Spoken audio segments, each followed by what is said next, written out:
Hello students, welcome to my YouTube channel. बच्चे, आज हम चैप्टर 14 प्रोबेबिलिटी इसको स्टार्ट करेंगे। क्लास 10th है।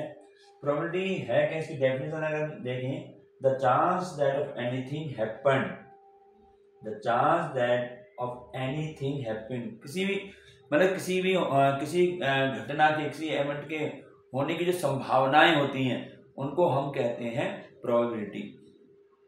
जैसे जैसे मान लिया हमने एक कॉइन को टॉस किया, तो उसमें क्या क्या संभावनाएं क्या है? उसमें हेड आने की भी संभावना है और टेल आने की भी संभावना है। तो वहां पर हम जो है प्रोबेबिलिटी हेड की भी निकालेंगे, प्रोबेबिलिटी टेल की भी निकालेंगे। यानी यहाँ पर दोनों के आने के समान चांसेस हैं। ये नहीं कि मैंने एक बार सिक्का उछाला, हेड आ गया, दूसरी बार उछाला फिर हेड आ गया। ठीक है ना। ये संभावनाएं हैं कि हेड आ भी सकता है, टेल नहीं भी आ सकता, लेकिन दोनों के जो है आउटकम्स आने के चांसेस दोनों सेम है। तो ऐसी संभावना को जो हम हिंदी में संभावना कहते हैं, प्रोबेबिलिटी को संभावना, कुछ हो सकता है। जैसे हमने कहा कि कल बारिश होगी, अब ये संभावना है ये, ठीक है ना। अब श्योर नहीं कि बारिश हो ही जाए, हो भी सकती है, नहीं भी हो सकती है। ठीक है, तो ये प्रोबेबिलिटी कहलाती है। The chance that of anything happen, कुछ भी हो सकता है उसमें।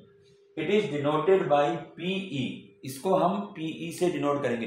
देखिए इसमें जो है ना थोड़ी डेफिनेशन है और ज्यादा कोई इसके फार्मूले वगैरह नहीं है। ठीक है, तो ये इजीली हो जाएगी, इसलिए मैंने ये कुछ डेफिनेशन जो है मैंने यहाँ लिखी हुई है, इन्हीं को समझा करके आगे बढ़ेंगे। तो हम इसको डिनोट किससे करते हैं? पीई से। पी हमारी प्रोबेबिलिटी के लिए होती है। ई क्या है? Where E is an event, E हमारा कोई भी इवेंट है। मतलब अब इवेंट से क्या मतलब हुआ? जैसे मान लिया मैंने अभी बताया कि हम कॉइन को टॉस करते हैं, तो ये इवेंट हो गया, हमने कॉइन को टॉस किया, ये इवेंट हो गया हमारा। डाइस होता हमारा लूडो जो खेलते हैं, उसको हम थ्रो करते हैं, तो वो हमारा इवेंट हो गया, डाइस को थ्रो करना। ठीक है, तो वो ई हमारा इवेंट, जो भी इवेंट होगा उसको हम डिनोट करेंगे। तो इसको हम पीई से डिनोट करेंगे। ये 9th में भी पढ़ा हुआ है आप लोगों ने। तो पीई हमारा क्या होता है? प्रोबेबिलिटी ऑफ इवेंट, कोई भी इवेंट होगी उसकी जो प्रोबेबिलिटी होगी that will be number of outcomes favourable to E.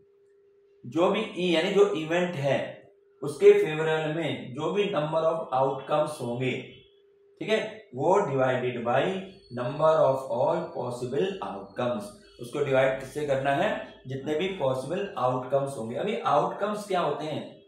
Outcomes का मतलब रिजल्ट। देखिए जैसे मान लिया हमने कॉइन को उछाला, अब कॉइन में कितने रिजल्ट हैं? 2 हैं, हेड और टेल। तो नंबर ऑफ पॉसिबल आउटकम्स हमारे 2 हो जाएंगे। और जैसे number of outcome favourable to E, अब फेवरेबल का मतलब है जो हमें चाहिए। जैसे हमने कहा, बताइए हम एक कॉइन को हमने एक बार उछाला, तो उछालने पर हेड के आने की प्रोबेबिलिटी क्या होगी? अब हमारे पास हेड और टेल 2 हैं, अब हेड के आने की प्रोबेबिलिटी पूछ रहा है, तो जैसे हम इसको ऐसे लिखेंगे P H, H means head के लिए। ठीक है, तो ये कितना हो जाएगा? अब हेड जो है नंबर ऑफ आउटकम्स, आउटकम मतलब जो हमें रिजल्ट चाहिए, क्या चाहिए? हेड चाहिए, फेवरेबल टू ई। ई मतलब इवेंट, इवेंट जो हम टॉस कर रहे हैं उसमें जो हमारा आउटकम्स है जो फेवरेबल है, फेवरेबल क्या है? यहाँ पर हेड है, तो हेड के आने के चांस कितने? 1। मैं एक बार उछालता हूँ टॉस को, हेड आएगा या टेल आएगा, और अपॉन में क्या आएगा? Total number of possible outcomes. अब कॉइन में पॉसिबल आउटकम, पॉसिबल रिजल्ट कितने होते हैं? 2 होते हैं। तो ये हमारा हो जाएगा, प्रोबेबिलिटी ऑफ हेड हो जाएगी 1/2। इसी प्रकार से अगर मैं प्रोबेबिलिटी ऑफ टेल निकालूं, पीटी, प्रोबेबिलिटी ऑफ टेल। अब देखें कॉइन में जो है एक बार उछाल रहे हैं अभी, कॉइन में जो है उछालते हैं तो हमारे पास टेल आने के चांस, हमारे पास टेल एक ही है ना, तो 1, और टोटल आउटकम कितने हैं? ये हमारा 1/2। यानी दोनों आउटकम्स आने के चांस जो है यहाँ सेम है। तो ये इस प्रकार से हमारा फार्मूला बन जाता है। इस फार्मूले पर हम जो है क्वेश्चन को सॉल्व करते हैं। यहाँ पर ये थ्योरेटिकल हमारा जो है प्रोबेबिलिटी चल रही है। थ्योरेटिकल प्रोबेबिलिटी क्वेश्चन एक्सरसाइज में थ्योरेटिकल प्रोबेबिलिटी के लिए एक होता है एक्सपेरिमेंट प्रोबेबिलिटी। एक्सपेरिमेंट प्रोबेबिलिटी मतलब जिसको हम एक्सपेरिमेंट करते हैं। जैसे हमने मान लो सिक्के को उछाला, हम सिक्के को उछाल रहे, हमने सिक्के को 50 बार उछाला, ठीक है ना। अब उसकी जो प्रोबेबिलिटी आएगी हेड और टेल की, वो इससे अलग होगी। वो एक्सपेरिमेंट प्रोबेबिलिटी कहलाती है, क्योंकि यहाँ पर जो हमारे थ्योरेटिकल प्रोबेबिलिटी है इसलिए हम प्रोबेबिलिटी नाम ही देकर के चलेंगे। तो अब जैसे हमने 50 बार उछाला, तो अब 50 बार उछालने पर ये हो सकता है कि उसमें हेड जो है भाई आ सकता है 4 टाइम्स 40 बार आ जाए, और टेल आ जाए कितने बार 10 बार ऐसे आ जाए। ये एक्सपेरिमेंट प्रोबेबिलिटी बता रहा हूं। और अगर यह ऐसे भी हो सकता है कि ये हेड जो है वो आए 10 बार और टेल आ जाए 40 बार ऐसे आ जाए। तो अगर ये 40 हेड आ रहा है, टेल हमारा 10 आ रहा है, तो हम इसमें क्या करेंगे, इसमें यहाँ पे प्रोबेबिलिटी ऑफ हेड क्या हो जाएगी, यहाँ पर प्रोबेबिलिटी ऑफ हेड क्या होगी 40 अपॉन टोटल कितने 50, ये 4/5 आ जाएगा। तो ये एक्सपेरिमेंट प्रोबेबिलिटी है, और हमारी जो थ्योरेटिकल प्रोबेबिलिटी उसमें हेड आता है 1/2। ठीक है, यहाँ इस प्रकार से जो हम एक्सपेरिमेंट करते हैं, सिक्के को उछाला 2 बार उछाला 10 बार उछाला, तो ये यहाँ पर क्वेश्चन में जो हमारे पास ये जो हमारी एक्सरसाइज है इसमें हमारे सारे थ्योरेटिकल चलेंगे, तो हम इसी की बात करेंगे। ठीक है, थ्योरेटिकल प्रोबेबिलिटी। तो यहाँ पर अब हम ये हमने बता दिया कि हमारा फार्मूला यहाँ पर क्या रहेगा। तो ये PE probability of event, number of outcome favourable to E, और number of all possible outcome, जितने भी उसमें आउटकम्स हैं। जैसे डाइस है, डाइस में टोटल आउटकम्स कितने हो गए, टोटल रिजल्ट कितने होंगे 6 होते हैं, तो टोटल नंबर ऑफ आउटकम 6 कहलाएगा। ठीक है ना। इसके बाद आता है इक्वली लाइकली आउटकम्स। जब हम क्वेश्चन को पढ़ेंगे तो वहां हमें ये वर्ड मिलेगा इक्वली लाइकली आउटकम्स। अब इक्वली लाइकली आउटकम्स का मतलब क्या हुआ, if we have the same possibility of getting each outcome, यदि हमें जो भी उसमें आउटकम्स हैं उसकी हमें पास जो है सेम पॉसिबिलिटी है, यानी दोनों में से कुछ भी आ सकता है, सेम प्रोबेबिलिटी। जैसे अभी हमने हेड और टेल की बात की है, कॉइन की, ये सबसे इजी एग्जांपल होता है कॉइन को उछालने का। तो यहाँ पर क्या है, हेड आने के चांस और टेल आने के चांस दोनों इक्वल है, कुछ भी आ सकता है। ठीक है, तो इसको हम कहते हैं इक्वली लाइकली आउटकम। तो जो हमारा कॉइन के केस में है ये हमारा रिजल्ट आएगा इक्वली लाइकली आउटकम्स होता है। अब अगर मान लिया, अब ऐसा कौन सा जो इक्वली लाइकली आउटकम नहीं है, अब क्या है कि मान लिया हमारे पास कोई बैग है और बैग में हमने जो है 6 तो हमारे रेड बॉल है और 2 हमारे पास ब्लैक बॉल है, ये है। अब यहां पर अगर मैं बॉल निकालता हूं, ठीक है ना, उसकी प्रोबेबिलिटी निकाल रहे हैं, तो यहां पर प्रोबेबिलिटी, अब रेड बॉल ज्यादा है तो यानी हमारा आउटकम जब रिजल्ट निकालेंगे तो रेड की प्रोबेबिलिटी ज्यादा के चांस हैं और ब्लैक के कम है। तो यहाँ पर लाइकली आउटकम्स नहीं है, यहाँ पर ये नहीं है कि 3 बार ये आए, 2 बार ये आए 2 बार ये आए, ऐसे नहीं हो सकता, क्योंकि रेड बॉल हमारी ज्यादा है तो इसको हम बिना देखे निकालते हैं बॉल को, उसकी प्रोबेबिलिटी अगर पूछते हैं तो इनकी प्रोबेबिलिटी अलग अलग होगी, सेम नहीं होगी। ठीक है ना, क्योंकि रेड बॉल ज्यादा है तो रेड बॉल के आने की प्रोबेबिलिटी ज्यादा होगी। तो यहाँ पर ये हमारा इक्वली लाइकली आउटकम्स नहीं होगा। तो समझ में ना, इक्वली लाइकली आउटकम्स का मतलब है जहां पर हमारे पास सेम पॉसिबिलिटी हो उस आउटकम के आने की, तो ये हमारा हो गया इक्वली लाइकली आउटकम। थोड़ी डेफिनेशंस हैं, इसको अपने दिमाग में बिठा के रखना। इसके बाद एलिमेंट्री इवेंट। अब एलिमेंट्री इवेंट क्या होता है, an event having only one outcome, जिसमें सिर्फ एक आउटकम्स हो, है ना, जैसे हेड एंड, जैसे मैंने कहा in coin cases head and tails are elementary. Head और टेल यहाँ क्या है, एलिमेंट्री है। ठीक, the sum of the probabilities of all the elementary event of an experiment is 1। जितने भी हम एक्सपेरिमेंट करते हैं प्रोबेबिलिटी उनकी जो होगी, जितने भी एलिमेंट्री इवेंट्स हैं इनकी जो प्रोबेबिलिटी होगी उन सब का सम जो होता है वो 1 के इक्वल होगा। ठीक है ना, जैसे हमने यहाँ हेड और टेल में देखो, हमने यहाँ लिखा प्रोबेबिलिटी ऑफ हेड 1/2 आई है, प्रोबेबिलिटी ऑफ टेल 1/2, ये एक बार उछाला सिक्के को। ठीक है, अब मैं यदि इनको मैं प्लस कर देता हूं दोनों को, तो probability of head plus probability of tail 1/2 plus 1/2 कितना हो गया, 1 हो जाता है। तो इस तरीके से इनकी प्रोबेबिलिटी जो होगी वो उनकी प्रोबेबिलिटी 1 के इक्वल होगी। ठीक है, ये चीज यहां लिखी है, probability of head plus probability of tail, ये हमारा इक्वल होगा 1 के बराबर। चाहे और भी हो सकती है, चाहे जितनी भी प्रोबेबिलिटी हमने निकाली है उन सब का सम जो है वो हमारा जो है क्या होगा, उनकी प्रोबेबिलिटी 1 ही होगी। ठीक है, चलिए इसके बाद हमारे आता है कॉम्प्लीमेंट्री इवेंट। अभी कॉम्प्लीमेंट्री इवेंट क्या होता है? कॉम्प्लीमेंट्री इवेंट होगा if E is the event, ध्यान दो, अगर ई हमने कहा ई एक इवेंट है तो देन नॉट ई, पूछ लेता, बहुत इंपॉर्टेंट क्वेश्चन पूछ लेता है, इससे भी ज्यादा नहीं, then not E is called complementary event. अगर हमारे पास कोई इवेंट ई है, ठीक है, और हमें उसका कॉम्प्लीमेंट निकालना, तो कॉम्प्लीमेंट है क्या? कॉम्प्लीमेंट का मतलब है नॉट ई, नॉट ई जो होगा वो हमारा कॉम्प्लीमेंट इवेंट कहलाएगा, ठीक है। तो is called complement event. It is denoted by P, E के ऊपर बार लगता है, ई के ऊपर एक बार, तो जहां भी ई बार लगा हुआ होगा इसका मतलब वहां हमारे से कॉम्प्लीमेंट्री की बात कर रहा है। तो प्रोबेबिलिटी ऑफ ई कॉम्प्लीमेंट जो है उसको हम ऐसे दिखाएंगे, पी लिख करके ई बार लगा दिया, ठीक है, ये हो जाएगा। अब यहां पर देखें प्रोबेबिलिटी ऑफ इवेंट होने की और प्लस प्रोबेबिलिटी ऑफ ना होने की, होना और ना होना, ये दोनों का सम जो होता है वो किसके बराबर होगा? 1 के इक्वल होगा। प्रोबेबिलिटी होने और प्रोबेबिलिटी ना होने की, ठीक है, ये किसके बराबर होगा? इक्वल होगा 1 के। तो हमारे पास प्रोबेबिलिटी ऑफ ई कॉम्प्लीमेंट यानी इवेंट ना होने की प्रोबेबिलिटी, उसका एक फार्मूला बन गया 1 माइनस प्रोबेबिलिटी ऑफ ई, यानी 1 माइनस प्रोबेबिलिटी ऑफ इवेंट, जो होने की है ना, जो होने की प्रोबेबिलिटी है, एक में से हम उसे माइनस कर देंगे तो हमारे पास जो है ये आ जाएगा कॉम्प्लीमेंट्री इवेंट, ठीक है। जैसे मान लिया हमने उछाला डाइस, और डाइस में हमें जो है हमें निकालना है, जैसे हमने ये कर लिया कि भाई हमें जो है 5 ना आने की प्रोबेबिलिटी निकालनी, 5 ना आने की, ठीक है ना, यानी 5 के ऊपर बार। तो मैं क्या करूंगा, पहले 5 के आने की प्रोबेबिलिटी निकालूंगा, 5 के आने की प्रोबेबिलिटी निकालूंगा, जैसे आने की प्रोबेबिलिटी, उसको फिर 1 में से माइनस कर देंगे।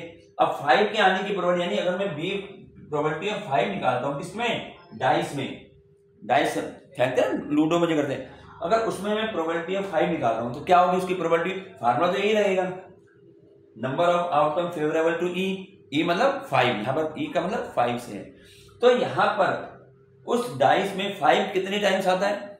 एक ही बार आता है, ठीक है ना, तो 1 अपॉन, और total number of possible outcomes कितने होते हैं डाइस में? 6 होते हैं, तो 1 अपॉन 6। ये क्या है प्रोबेबिलिटी? ये आई है 5 के होने की, प्रोबेबिलिटी ऑफ 5 के, लेकिन हमें निकालनी है प्रोबेबिलिटी ऑफ 5 बार, यानी नॉट 5। तो क्या करेंगे, उसके लिए यही फार्मूला है कि 1 में से उसको माइनस कर देंगे, यानी 1 माइनस 1 अपॉन 6 आ जाएगा 5 अपॉन 6। तो इस तरीके से अगर हमें कॉम्प्लीमेंट्री निकालना है तो कॉम्प्लीमेंट्री के लिए हम यहाँ पर इस तरीके से इसको सॉल्व करेंगे। तो यानी अगर हमें जिसकी डैश निकालना है तो पहले उस डैश को हटा के उसकी हाँ की निकाल दो, इवेंट की होने की प्रोबेबिलिटी तो मिल जाएगी, तो 1 में से माइनस कर देंगे, तो ये हमारे पास इतना आ जाएगा, ठीक है। अभी इसके आगे और कराएंगे। इसके बाद है इम्पॉसिबल इवेंट। ये इम्पॉसिबल इवेंट जो है हमारा, ये होता क्या event? If there is no possibility of an event to occur, यदि किसी इवेंट के होने के चांस ही नहीं है, उसकी पॉसिबिलिटी ही नहीं उस इवेंट के होने की, तो उसको हम कहते हैं इम्पॉसिबल इवेंट, ठीक है ना।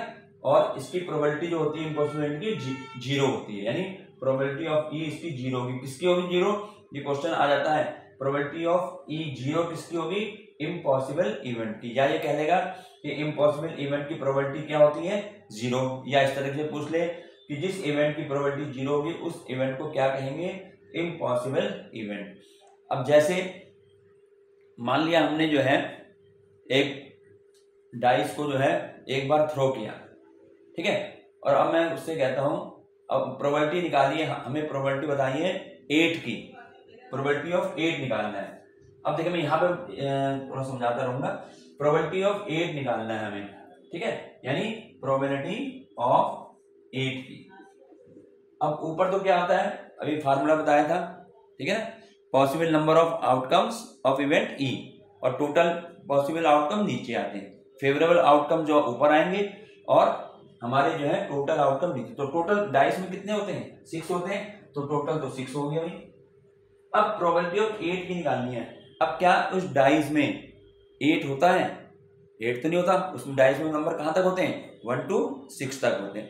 तो यानी इसमें जो हमारा फेवरेबल ऑफ 8 है वो हमारे यहाँ 0 हो गया, तो इसके आंसर आ गया 0। तो अगर 0 आ जाता है ये प्रोबेबिलिटी, तो यानी ये हमारा इम्पॉसिबल इवेंट हो गया, ठीक है ना। तो इसको हम कहेंगे इम्पॉसिबल इवेंट। तो इसका हमारा जो है 0 आने की प्रोबेबिलिटी हमारी हो गई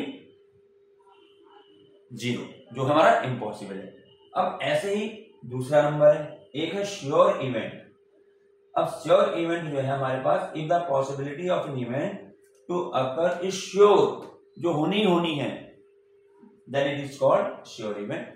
अगर कोई ऐसी प्रोबेबिलिटी है जो कि होनी, जो इवेंट ऐसा जो होना ही होना है, उसको हम कहेंगे श्योर इवेंट, और उसकी the probability of sure event is 1, यानी उसकी जो प्रोबेबिलिटी होती है वो 1 होगी। जैसे मैंने यहाँ एग्जाम्पल बताते हैं तुम्हें। मान लिया हमने डाइस को थ्रो करा, और मैंने कहा कि प्रोबेबिलिटी निकालो। जैसे हमने प्रोबेबिलिटी निकालनी है, प्रोबेबिलिटी निकाली लेस देन 7, इसकी प्रोबेबिलिटी निकालनी है। डाइस हमने थ्रो करा, एक बार डाइस को थ्रो करा और मैंने प्रोबेबिलिटी निकाली लेस देन 7। अब लेस देन 7 तो फेवरेबल कितने हो गए? 7 से कम कितने होते हैं? पूरे होते हैं, 1 to 6, यानी 6 हो गए। और टोटल आउटकम्स कितने होते हैं डाइस में? 6 होते हैं। तो ये कितना आ गया? 1 आ गया। तो ये हमारी जो है श्योर प्रोबेबिलिटी होगी। समझ आ गया ना? इम्पॉसिबल इवेंट और श्योर इवेंट, ये श्योर इवेंट हो गया, जिसमें भी हमारी जो ये इवेंट जो है होना ही होना है, इसको जो है, ठीक है। ये आगे चलिए आगे बढ़ते हैं। तो यहाँ पर हमने एक चीज देखी बच्चे कि ये बहुत इंपॉर्टेंट चीज है कि प्रोबेबिलिटी ऑफ किसी भी इवेंट की वो ग्रेटर देन और इक्वल टू 0 भी हो सकती है और 0 से बड़ी हो सकती है, बट लेस देन और इक्वल टू 1, लेकिन 1 हो सकता है और 1 से छोटी। कभी भी प्रोबेबिलिटी जो होगी वो माइनस में नहीं होगी, ठीक है ना, यानी 0 से नीचे नहीं जाएगी, माइनस में नहीं होगी। कभी भी प्रोबेबिलिटी जो है वो हमारी 1 से बड़ी नहीं होगी, ठीक है। तो इसको ध्यान में रखना है, इस पे बेस पे क्वेश्चन 1 नंबर का पूछ लिया जाता है। तो प्रोबेबिलिटी, किसी भी इवेंट की प्रोबेबिलिटी जो होगी 0 हो सकती है या 0 से बड़ी होगी, या 1 हो सकता है और 1 से छोटी होगी। तो ये हमारे पास, इसलिए मैंने नोट कर बता दिया कि इसको आपने नोट करना है, प्रोबेबिलिटी ऑफ इवेंट। अब ये तो हमारा प्रोबेबिलिटी इससे संबंधित हो गया। एक मुझे प्लेइंग कार्ड का भी कोई भी क्वेश्चन आ जाता है, प्लेइंग कार्ड। तो यहाँ पर मैंने थोड़ा सा आइडिया सा दिया है। प्लेइंग कार्ड्स में हमारे क्या होते हैं, क्योंकि ज्यादातर उसमें जो है ना फेस कार्ड का पूछता है, या ब्लैक कार्ड का पूछेगा, या रेड कार्ड का पूछेगा। तो आप लोगों को मालूम होना चाहिए कि एक प्लेइंग कार्ड में कितने फेस कार्ड होते हैं, कितने ब्लैक कार्ड होते हैं और कितने हमारे रेड कार्ड होते हैं। तो थोड़ा आइडिया दे रखा है, आप लोग देखें। टोटल कार्ड इसमें होते हैं 52 प्लेइंग कार्ड। ताश के पत्ते देखें ना, तो ताश के पत्तों की बात हो रही है, 52 उसमें कार्ड होते हैं। 4 सूट्स होता है और 13 कार्ड ईच, यानी उसमें जो है 4 ग्रुप बनेंगे और हर ग्रुप में 13 पत्ते होते हैं, ठीक है। अब उसमें जो है, जो हमारे माने का 4 सूट्स होते हैं, अब उनमें जो पत्ते होते हैं वो पत्ते जो किस टाइप होते हैं, इसमें जैसे एक को कहते हैं स्पेड्स, हिंदी में हुकुम कहते हैं, स्पेड्स को हुकुम, हर्ड्स पान कहलाता है, डायमंड्स को ईंट और क्लब को चिड़ी कहते हैं। तो जब भी हम पत्ते देखेंगे तो उसमें जो है यही चारों चीज जो है उसमें नजर आएंगी, क्योंकि ये होते 13 कार्ड होते हैं हर एक में। अब 13 कैसे होते हैं, 13 जो होते हैं वो किस तरीके से होते हैं, जैसे एक को तो इक्का कहा जाता है, ठीक है ना, फिर 2 3 4 5 इस तरीके से बनते फिर 10 तक होता है, फिर 11th में जो है 11th में हमारा जैक आ जाता है, फिर क्वीन और फिर किंग, ऐसे होता है, ठीक है ना। उसमें यानी 11 12 13 ऐसे नहीं लिखा होता। तो यहाँ पर अब जो क्लब और स्पेड होंगे वो होंगे ब्लैक कलर के।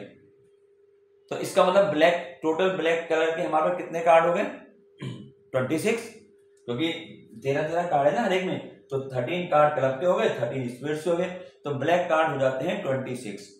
और बाकी जो हार्ट्स और डायमंड्स है ये रेड कलर के होते हैं, तो कलर थोड़ा ध्यान रखना, ये रेड कलर के होते हैं। इसके भी कितने टोटल कार्ड्स होंगे, इसके भी हमारे कार्ड्स होंगे 26 कार्ड होंगे इसके भी, ठीक है। अब यहाँ पर जो ना सबसे इंपॉर्टेंट ये है फेस कार्ड। फेस कार्ड जो होता है बच्चे, ये हमारे में 12 होते हैं। अब कैसे होते हैं 12, यानी जो हमारी जो ताश के पत्ते तो देखोगे उसमें जो फिगर बनी होती हैं वो इनकी बनी होती है, किंग, क्वीन और जैक, इन तीन की जो फोटो बनी होंगी। तो किंग, क्वीन और जैक ये हमारे फेस कहलाते हैं, फेस कार्ड, ठीक है ना। 3 हो गए, यानी एक शूट में 3, तो 4 शूट है तो कितने हो जाएंगे 12, तो फेस कार्ड हमारे 12 हो जाते हैं। तो इस तरीके से हमें जो है ऐसा क्वेश्चन मिल जाता है।